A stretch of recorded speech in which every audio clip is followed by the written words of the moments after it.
কিছু একটা আছে না? এই শান্ত, কি মনে হয় তোর কাছে?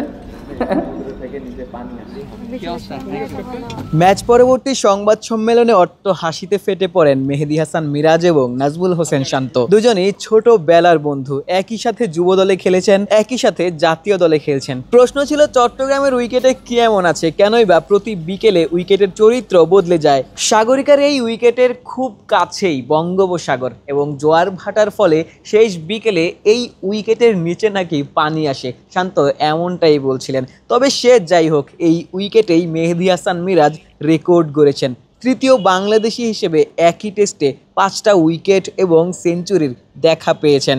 এই উইকেটটাকে মেহেদী হাসান মিরাজ লম্বা সময় মনে রাখতে চাইবেন, কারণ ক্যারিয়ারের সেরা দিনটা যে এই চট্টগ্রামেই কাটিয়েছেন।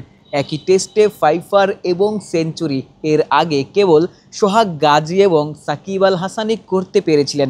মিরাজ সাকিবের যোগ্য উত্তরসূরি হিসেবে প্রতিদান দিচ্ছেন। সাকিবের দায়িত্ব নিজের কাঁধে নিয়েছেন। সাকিব যা করতেন ব্যাটে, বলে কিংবা ফিল্ডিংয়ে বাংলাদেশ দলকে এমন অনেক জয়ের সাক্ষী করেছেন। মিরাজকেও বয়সভিত্তিক দল থেকেই দ্বিতীয় সাকিব ভাবা হতো। অবশেষে মিরাজ যেন সাকিব হয়ে উঠছেন।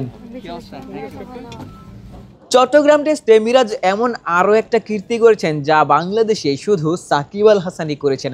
2000 রান কিংবা 200-র বেশি উইকেট, এমন ডাবলের সাক্ষী হয়েছেন মেহেদী হাসান মিরাজও।